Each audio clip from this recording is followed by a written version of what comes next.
et bienvenue à Vie de foi. Quelle joie de vous avoir avec nous aujourd'hui et quelle joie pour moi de recevoir le pasteur Fofi Ndelo. Bonjour, pasteur Fofi. Bonjour, pasteur Joël. Gloire à Dieu. Hier, on a repris notre héritage, Exact. notre identité en Christ. Et puis là, aujourd'hui, on est prêt à avancer dans les voies de Dieu. On avance, exactement, on avance. Amen, gloire à Dieu. Et on encourage nos amis à la maison qu'ils peuvent devenir spirituellement forts pour accomplir, en fait, l'appel de Dieu sur leur vie, leur mission. Amen. Donc, juste avant, je veux rappeler nos amis à la maison que vous êtes pasteur à Montréal, vous êtes apôtre sur 14 églises, Christ en action. Effectivement. Et puis, vous circulez partout à travers la francophonie, vous prêchez l'Évangile. Vous allez même dans des pays où certains pays sont hostiles à Très l'Évangile. hostile. Oui. Très hostile, mais béni soit le nom du Seigneur. Quand le mandat de Dieu est là, le mandat de Dieu amène la protection divine. C'est ça. Pasteur Fofi, vous êtes spirituellement fort. Et aujourd'hui, on va parler de cette force qui vient de Dieu. Je sais, dans d'autres émissions, on a déjà parlé d'un voyage que vous avez fait. Vous avez été arrêté par les autorités. Ouais. Certains pays sont vraiment contre l'Évangile de Jésus-Christ. Exact. Et pourtant, vous avancez, vous êtes spirituellement fort. Moi, j'ai toujours dit, pasteur Joël, que dans ces pays-là, où les gens menacent, tuent pour l'Évangile, et au fur et à mesure où on s'éloigne d'eux, ils se croient plus puissants. Et moi, ça a toujours été un défi pour moi. Même mon équipe le savent. Je n'aime pas reculer. Quand je reçois un feu vert de Dieu, j'avance. Et je parle même dans les avions. Je parle à mes équipes. Je leur dis, je leur pose la question. Quelle est votre attitude? Je regarde un peu leur tempérament. Et puis, mais j'aime mon équipe parce qu'ils me disent toujours, on est ensemble, on est ensemble. Je les répète, que ces gens-là, au fur et à mesure, on s'éloigne ou on les fuit, ils se croient plus puissants. Mais nous servons un Dieu plus puissant. Amen. Et c'est pourquoi mieux vaut écouter Dieu. Quand Dieu te dit « va », eh bien, allez-y parce que la protection de Dieu est avec toi. Amen. Donc, pour vous, vous pouvez avancer dans l'œuvre de Dieu depuis des années. Là. Combien d'années que vous servez le Seigneur? Eh bien, je commençais à prêcher l'Évangile à temps plein, je crois que ça fait 34 ans. 34 ans. Wow. À temps plein. Et puis, après autant d'années de service, vous savez, pasteur Fofi, il y a des gens qui s'épuisent, il y a des gens qui vivent des burn-out, comme on dit en anglais, et ils s'épuisent. Et pour vous, c'est quoi vraiment la source, en fait, de votre force spirituelle que vous avez? Qu'est-ce que vous faites? Peut-être que d'autres personnes n'ont pas fait, qui se sont brûlées, finalement. Il y a beaucoup de choses à expliquer là-dedans. Et je crois qu'un jour, on en parlera. Tout simplement, on doit être aussi sage. Il y a le côté spirituel et il y a le côté naturel qu'il faut respecter. Dans le domaine du spirituel, je crois que vous savez ce que nous sommes appelés à faire. C'est de croire aux promesses de Dieu. Amen. Et puis connaître qui tu es. Et puis savoir que tu es surnaturel. Amen. Ça, c'est un point très important. Connaître le domaine du surnaturel et marcher selon le surnaturel de ce côté-là. Et puis il y a le côté naturel, le côté humain, il faut savoir qu'il faut apprendre un peu du repos. Moi personnellement, je fais du sport. Je fais quand même beaucoup de sport de temps en temps. Et ça m'aide. En tout cas, je peux dire aussi que la grâce de Dieu m'aide. Parce que moi, il y a des dimanches où je prêche 7 réunions. Wow. Non, 5 réunions, je m'excuse. 5 réunions, 5 cultes. Mais pasteur, faites seulement le temps de rentrer à l'hôtel, je m'échange, je prends une douche, je suis retapé au bout de quelqu'un. Je reprends ma force. Wow. Je reprends ma force. Je ne sais pas, mais je crois que le Seigneur me fait grâce dans ce domaine. Je me fatigue difficilement, malgré l'âge, parce qu'on a plus 35 ans, on avance. Je venais de fêter mes 60 ans. Voyez-vous, maintenant, on avance. J'ai eu la grâce d'être là. Exactement, vous avez vu ça. Le premier ministre, le président, c'était de toute beauté. Je bénis le Seigneur pour ma famille, Christ en action. Oui. Vous voyez comment il me gâte. Oui. Vous avez vu que mon église me gâte. Il faut apprendre à gâter ton église et gâter ton pasteur, s'il vous plaît. Il faut gâter ton pasteur. Il faut en prendre soin. Amen, gloire à Dieu. Donc, aujourd'hui, on va parler comment on peut devenir spirituellement fort. Comme vous dites, il y a les deux aspects. Oui. On vit dans un corps qui se fatigue. Et spirituellement, si on reste connecté avec Dieu, on est rechargé surnaturellement. La Bible dit qu'on court. On ne se fatigue pas parce que Dieu renouvelle notre force. C'est ça. Dans Ésaïe. Ça, c'est formidable. C'est vrai. Dieu renouvelle notre force. Vous savez, pasteur Joël, qu'il y a des moments où je partais pour 3 mois et je prêchais chaque jour. de service. Tu te rends compte, quand je me suis marié, mon épouse, heureusement, Dieu m'avait donné une bonne femme parce qu'on lui avait dit, mais écoutez, si vraiment il t'aimait, il ne t'aurait pas laissé comme ça après votre mariage. 2 jours, après 3 jours, je suis parti pour 3 mois. Et quand je pars pour 3 mois, parfois je prêche 3 fois par jour, sans pause. Et ça fait longtemps que je travaille, des années, des 30 ans comme ça, intensement. Mais je bénis le Seigneur parce que le Seigneur, en tout cas, il me restaure. Amen. Spirituellement et même physiquement. Dites-moi un peu le rôle que joue le langage spirituel, la prière en langue pour vous. Est-ce que c'est important pour vous pour être ressourcé dans la présence de Dieu, dans prier en langue? Je respire un peu parce que là, vous touchez mon domaine. La prière en langue, ça a toujours été la clé de mon ministère. La prière en langue a toujours été la clé de ma vie spirituelle. C'est mon secret. Je passe plus du temps à prier en langue qu'avec l'intelligence. Ça, je peux le dire. La prière en langue, c'est quelque chose où je peux en parler même pendant toute une semaine. Je ne sais même pas comment commencer parce que c'est ma nourriture. Même mes enfants, même mes 3 garçons peuvent t'expliquer. C'est quoi ça la prière en langue? Parce qu'ils me voient dormir là-dedans, me réveiller là-dedans, vivre toute la journée là-dedans, dans la voiture là-dedans. Je coule comme ça. Pour moi, c'est ma vie. Wow. C'est ma vie. Quand la Bible dit prier sans cesse, moi, c'est la prière en langue qui m'aide. Et ça m'a beaucoup aidé, Pasteur Joël.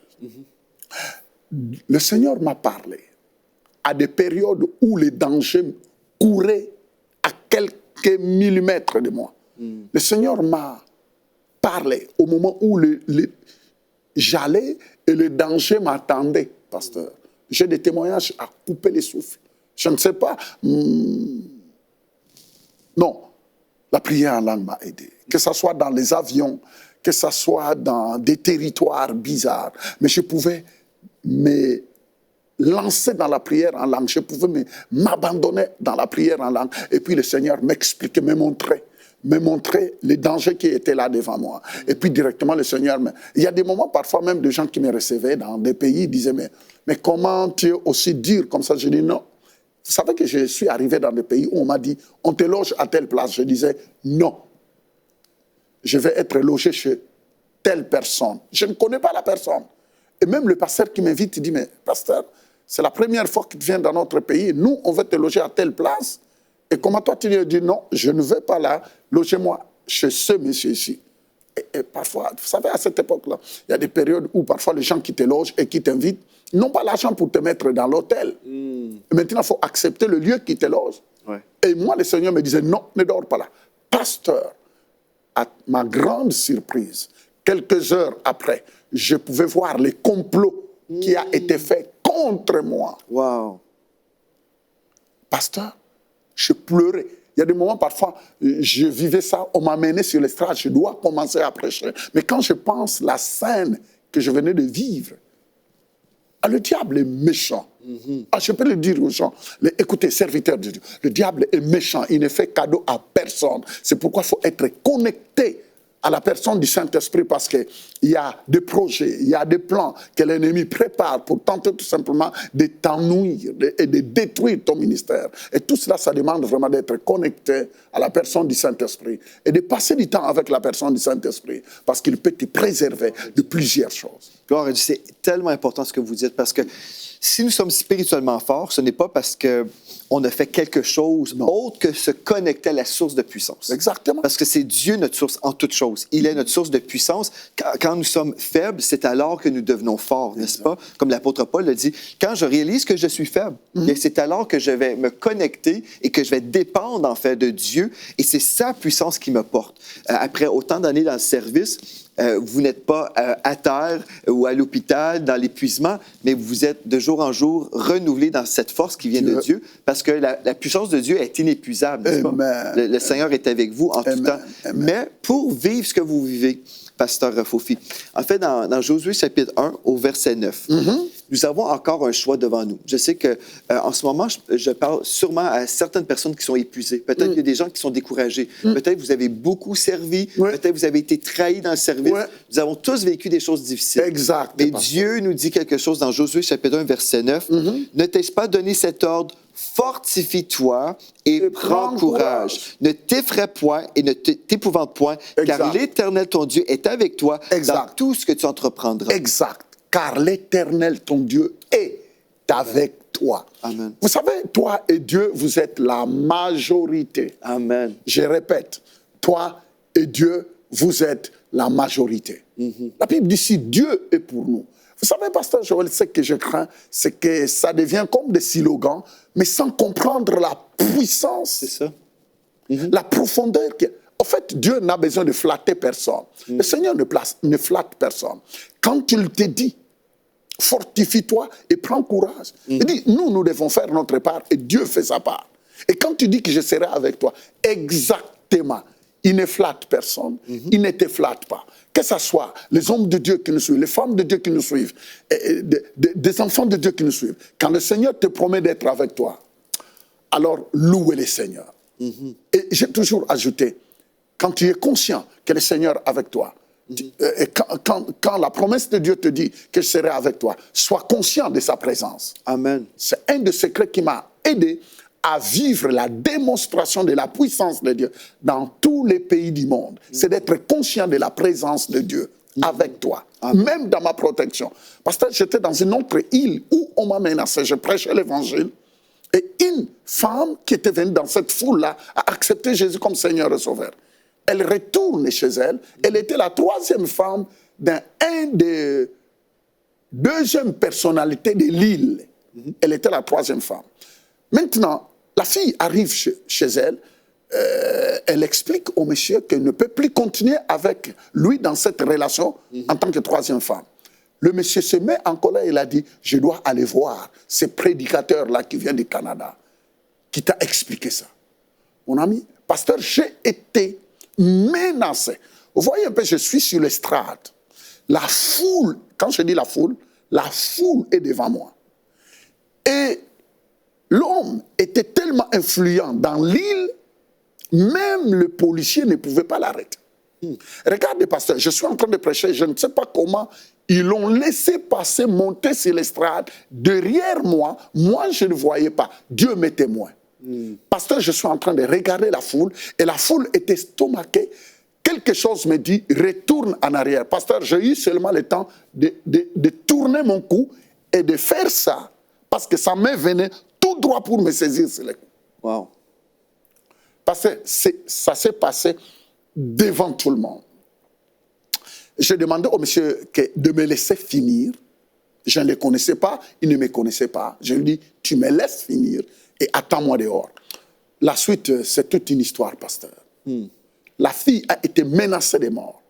Moi, je descends du strade, malgré mes agents de sécurité, les gardes du corps. Mais même les gardes du corps ne pouvaient pas tenir devant ce monsieur-là. C'est un homme puissant. La gendarmerie ne pouvait même pas rien faire. Et maintenant, c'est là où je vis, qu'on ne se moque pas de Dieu. Pasteur, j'ai pris tout mon courage, comme la Bible dit, fortifie-toi et prends courage parce que je serai avec toi. Je vis que premièrement, même le pasteur qui m'a invité, même mes gardes du corps, même tout ça, personne ne pouvait me défendre. J'ai regardé le monsieur en face au moment où il disait, monsieur, tu n'es pas chez toi ici. Il m'a dit, tu n'es pas au Canada, ni tu n'es pas en Afrique. Ici, c'est moi. Pasteur, je voyais le diable en personne. L'océan était en face. C'était dans un amphithéâtre immense, dehors. Et il faisait tellement chaud, malgré qu'il était presque soir. J'ai regardé le monsieur, il a dit, monsieur, je te parle, regarde-moi. Tu n'as aucun droit de me toucher. Deuxièmement, je te l'ai dit, pasteur, j'ai eu une foi incroyable où je lui ai dit, monsieur, tu viendras me chercher, tu vas faire 3 jours, tu ne fermeras pas l'œil jusqu'au moment où tu viendras m'avoir avant que je prenne mon avion. Pasteur, c'est ça qui s'est passé. Wow. Le gars a accepté Jésus. Wow. Parce que 3 jours, il n'a pas fermé l'œil. Je ne te demande pas de le faire, mais moi, c'était le cas que je vécus, ma vie était en danger. Je n'avais personne pour me défendre. Mais Dieu m'a défendu. J'étais à l'hôtel. Je vois un monsieur en bas, j'étais au 4e étage, qui dit, monsieur, est-ce que je peux voir le révérend? Je dis, oui, c'est moi. Il a dit exactement, c'est moi, le monsieur de l'événement. Il a accepté Jésus.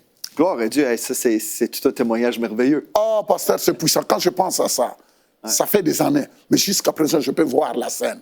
Ça, c'est au fait, en bref. Vous voyez, le ministère, il y a tellement de risques. Quand le Seigneur dit, fortifie-toi, et je serai avec toi, c'est la vérité. Moi, j'ai vécu cela en maintes reprises. Ma vie a été en danger.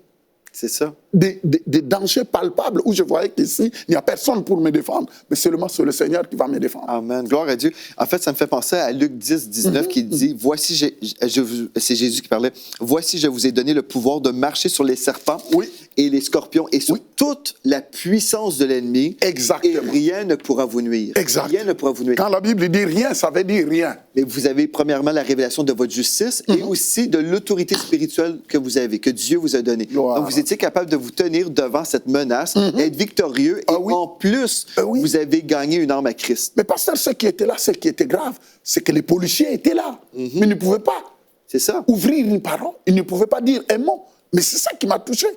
Et c'est là où le Seigneur m'a appris que nous portons avec nous la présence de Dieu. Amen. Il faut être conscient. Vous savez, il y a une chose très importante, je crois qu'on doit dire aujourd'hui. On a lu le texte aujourd'hui dans Josué, chapitre 1, verset 8. Ne t'ai-je pas donné cet ordre, fortifie-toi et prends courage. Amen. Et en fait, le texte nous dit aussi que Dieu est avec nous. Dieu est avec nous, mais nous, on peut s'éloigner de Dieu. Exact. Une chose très importante, c'est que la Bible nous dit que Dieu est amour. Dans notre vie chrétienne, si nous voulons être spirituellement forts, on doit toujours marcher avec le Seigneur, c'est-à-dire toujours marcher dans l'amour. Parce que, admettons, dans cette situation-là, cet homme-là vient contre vous, il voulait vous frapper, et vous auriez pu réagir d'une façon charnelle, vous défendre physiquement. Exact. Je sais que des fois, on est persécuté pour la cause de Christ. Les gens peuvent parler contre nous trahir, nous faire du mal. Si on se venge, on sort du chemin de l'amour. De toute façon, pasteur Joël, là, même physiquement, te défendre, ça ne marche pas, ça ne tient pas. Tu vas te battre contre un gars connu dans l'île et un des autorités. Mais attends, quelle force tu as? De toute façon, il est sécurisé, ainsi de suite. C'est là où nous devons plus nous appuyer sur le Seigneur. Donc, pour vous, ce que vous montrez là, vous nous révélez en fait une histoire physique, là. Mais je sais qu'il y a des gens à la maison, peut-être c'est dans votre église locale, où vous avez été blessé, où vous avez le désir de vous venger. Mais si vous sortez du chemin de l'amour, écoutez bien ceci. Si vous sortez de ce chemin-là, là, c'est vraiment vous contre la personne. Exact. Et puis, vous abandonnez le Seigneur d'une certaine façon. Vous dites, Seigneur, je ne te fais pas confiance, je vais gérer moi-même cette situation.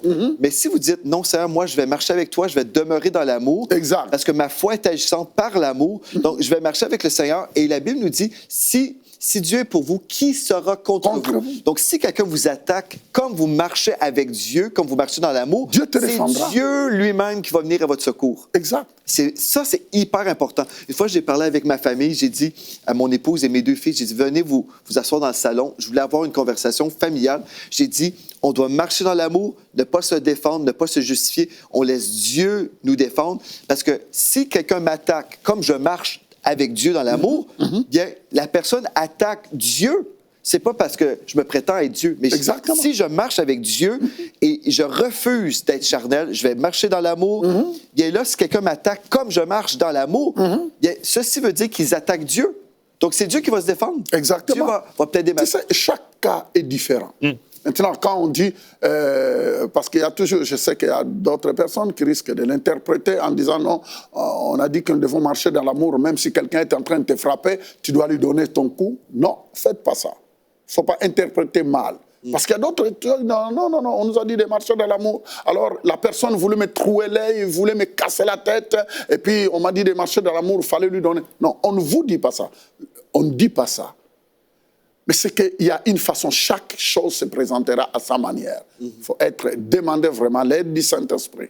Parce que marcher dans l'amour ne veut pas dire que tu dois te laisser frapper par quelqu'un parce qu'il faut marcher dans l'amour. Non. Mais c'est que nous ne devons pas développer la haine dans notre cœur. Vous savez, chaque personne va être attaquée d'une manière, d'une autre. Les manières ne seront pas pareilles partout.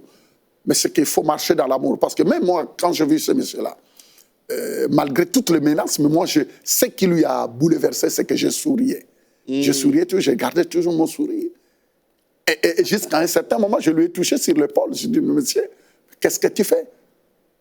Même quand j'ai su qu'il était l'autorité, lui-même, il a vu que je n'étais pas agressif. Je lui dis seulement, monsieur, faites attention. Arrête parce que tu es en train d'entrer sur un territoire que tu ne connais pas. Je lui ai dit ça. Nous sommes le territoire de Dieu. Et vous aviez vraiment cette confiance dans le Seigneur. Il est votre source et vous étiez convaincu qu'il était en dessous de vous. Je dis que nous sommes le territoire de Dieu. Je suis un territoire privé de Dieu. Et quand je parle, je peux sourire, mais c'est la vérité. Je suis le territoire privé de Dieu. Amen. Gloire à Dieu. Et c'est pourquoi on peut marcher dans l'amour. On peut compter sur le Seigneur. Parce que nous lui appartenons. La Bible dit que nous sommes le temple du Saint-Esprit. Nous sommes une propriété privée de Dieu. On n'a pas besoin de se venger, de marcher dans la vengeance. Laissez Dieu te venger. Amen. C'est ça. Dans Hébreux 6, verset 11, nous lisons « Nous désirons que chacun de vous montre le même zèle pour conserver jusqu'à la fin une pleine espérance. » Yes, sir. Bon, il y a des gens qui se sont épuisés spirituellement. Ils ne sont pas aussi zélés aujourd'hui qu'ils étaient dans le passé, mais Dieu peut restaurer ce zèle-là, n'est-ce pas? Exact. Dites peut-être aux personnes à la maison qui sont épuisées, Pasteur Fofi, qui ne se sentent pas spirituellement forts. On a déjà dit, bon, vous avez le choix, parce que la Bible nous dit « fortifie-toi ». Donc, c'est à nous de dire « OK, dans le nom de Jésus, je vais me fortifier ». Et dites-nous vraiment, pour ceux qui sont épuisés à la maison, qui disent « Je ne sais même pas comment faire, Pasteur Fofi. J'ai tellement donné, j'ai servi, et là, je suis découragé. Qu'est-ce que je dois faire pour redevenir spirituellement fort comme autrefois et être zélé comme autrefois? » La première chose que j'aimerais bien dire, Pasteur Joël, je crois que ces émissions aident les gens à réaliser qu'ils ne sont pas les seuls à vivre ça. C'est vrai. Parce que souvent, on pense qu'on est seul à vivre ce qu'on vit. L'épuisement, chacun de nous le vit d'une manière ou d'une autre. Moi, il y a des moments où j'étais tellement épuisé. Mon épouse peut témoigner. Mon épouse Souzindel peut témoigner l'épuisement. Elle voyait que j'étais en train de partir vers le Seigneur. L'épuisement arrive. Ça dépend. Parfois, on manque un peu le contrôle de bien vivre, ainsi de suite. Il y a des moments où on est zélé, mais à l'extrême. On ne se contrôle même pas, ainsi de suite là. Mais tout ce qu'on peut dire, c'est que la première chose, c'est que ne croyez pas que tu es le seul à vivre cela. Et parce que l'ennemi peut aussi utiliser cela en disant, voyez-vous, Dieu t'a abandonné. Non, Dieu ne t'a pas abandonné. La deuxième chose que tu aimerais bien faire, apprends à prendre un peu de repos. À compter. Vous savez, c'est pourquoi Dieu nous demande d'être aussi entourés par des personnes qui peuvent nous aider. C'est ça, comme votre épouse sûrement vous encourager. Elle m'encourage beaucoup. Et en même temps, des hommes de Dieu qui m'encouragent. Parce qu'il y a des moments, parfois, ça demande tout simplement de dire, écoute, j'aimerais bien prendre un peu de répit. Hein? Et puis, être entouré par des hommes de Dieu, c'est que même leur confier des choses qu'ils peuvent faire à ta place pour que toi, tu prennes un tout petit peu de repos. Parce que souvent, nous, les hommes de Dieu, on ne croit pas vraiment au repos jusqu'au moment où on arrive à l'épuisement. Troisième chose que je peux dire, c'est que tu dois compter sur la force du Seigneur. Vous savez, chacun de nous a une mission. Et tant que cette mission-là n'est pas encore finie, Dieu est à l'œuvre. Crois que le Seigneur, d'une manière surnaturelle, est capable de te réanimer. Il est capable. Ça, ouais. Il est capable. Moi, il y a des moments, pasteur, il m'arrivait parfois, un jour, je vais vous faire rire. Je suis monté sur l'estrade, je venais de prêcher presque entre 9 jours sur la même place. Il y avait au moins 1700 personnes qui me suivaient chaque soir. Mais pasteur, je monte sur l'estrade, je voyais que j'étais en train de m'écrouler. Wow. Je me suis accroché sur le pupitre. Vous savez, j'ai fait une prière que je n'oublierai jamais, en quelques secondes. Mais les gens ne savaient pas. Je dis, Seigneur, s'il vous plaît, aide-moi seulement à terminer cette réunion. Wow. Et puis je laisserai. Je voyais, j'étais en train de me fondre. Je me suis accroché sur le pupitre. Là, j'étais fini. Et du coup, pasteur, c'est comme quelque chose s'est passé à moi. J'ai repris la force, mais une force difficile à expliquer, humainement parlant. D'où me venait cette force? Alors que je voyais que j'allais me retrouver à terre, on allait me ramasser, ainsi de suite là. J'ai repris la force jusqu'au moment où j'ai terminé encore 4 jours de croisade. C'était à Stuttgart, en Allemagne. pasteur, non, Dieu est notre force. Quand le Seigneur dit, je vais te fortifier, mais on ne doit pas faire. Je ne conseillerais pas à quelqu'un de faire des habits. Parce que souvent, on fait des habits. C'est ça. Faut s'arrêter oh non, avant. Dieu va me fortifier, alors je peux faire... Non, non, non. Il faut savoir s'arrêter quand il faut. C'est des très bons conseils, Pasteur Fofi. Juste avant le temps de prière, bien, on se réjouit justement qu'on peut devenir spirituellement fort. Et je crois en fait que Dieu appelle ce ministère, EMCI, à devenir de plus en plus fort dans les nations pour propager cette bonne nouvelle que Jésus sauve, guérit, baptise Saint-Esprit et que, oui, il nous rend spirituellement forts et nous pouvons accomplir la mission divine. Aujourd'hui, nous sommes, en fait, toute la semaine, dans une campagne de dons. J'aimerais ça vous encourager à visiter le site web emctv/8000 pour savoir comment vous pouvez devenir l'un des partenaires. En fait, nous sommes dans une période où nous croyons Dieu pour 8000 nouveaux partenaires qui vont soutenir l'œuvre de Dieu mensuellement. En fait, nous avons des nouveaux projets, comme vous avez sûrement entendu si vous suivez EMCI. Donc, des nouveaux locaux, Pasteur Fofi. Nous sommes dans la foi pour ces nouveaux locaux, des studios de télévision glorifiés, plus d'employés certainement, aussi des conférences EMCI et l'académie EMCI où les gens vont être ressourcés, enseignés dans les voies de Dieu. Donc, vraiment, nous sommes dans la foi pour vraiment que ce ministère EMCI va aller dans une nouvelle saison, entrer dans plus de productivité pour le royaume de Dieu. Donc, vous êtes invités aujourd'hui, si vous croyez dans tout ce que vous avez entendu aujourd'hui et toute cette semaine, bien, gloire à Dieu, vous pouvez dire, je veux appuyer d'une façon tangible ce ministère parce que je veux être spirituellement fort, mais je veux que ce ministère soit fort également pour produire des fruits pour le royaume de Dieu. Mais, pasteur, même en terminant, regardez un peu ces émissions. Premièrement, certainement, Dieu est en train de parler à des milliers de personnes. Pourquoi ne pas vouloir le meilleur de ces ministères? Amen. Pourquoi ne pas vouloir prendre un engagement de soutenir ces ministères? C'est parce que c'est au travers de ces ministères que des milliers de personnes sont fortifiées en écoutant des simples conseils comme vous nous entendez parler. Vous saurez que vous n'êtes pas seul. Vous ne traversez pas ce que vous traversez seul. C'est que ça arrive à tout le monde. Et le Seigneur est en train de te parler. Pasteur Fofi, en terminant, pouvez-vous prier pour les personnes qui sont vraiment fatiguées, qui vont recevoir la force de Dieu aujourd'hui? Père Céleste, au nom de Jésus, Alléluia. Je viens t'abandonner chaque personne qui traverse des moments difficiles, complètement épuisée. Seigneur, la Bible dit que tu es notre force. Amen. Sois leur force aussi, en leur fortifiant, dans leur esprit, leur âme et leur corps, au nom de Jésus. Amen. Amen. Et je déclare sur vous la joie du Seigneur qui est votre force aujourd'hui. Soyez remplis de la joie de Dieu, remplis du Saint-Esprit aujourd'hui. Relevez-vous. Amen. Et puis allez de gloire en gloire. Le Seigneur est avec vous. Il ne vous a pas abandonné, mais sa puissance coule sur vous. En vous. Alléluia. Gloire à Dieu. Merci, Pasteur Fofi, d'avoir été là. Merci. Et merci à vous d'avoir été là. D'ici à demain, soyez richement bénis. Nous sommes dans la foi pour 8000 nouveaux partenaires, des gens qui vont croire avec nous, qui vont semer 35 $ ou euros par mois, nous appuyant dans la vision d'établir des nouveaux studios de télévision, les conférences EMCI dans les nations, ainsi que EMCI Academy. Joignez-vous à l'armée grandissante de partenaires dès aujourd'hui. Dès maintenant, donnons pour faire entrer EMCI dans une nouvelle saison. Pour faire votre don, rendez-vous sur emcitv.com/8000.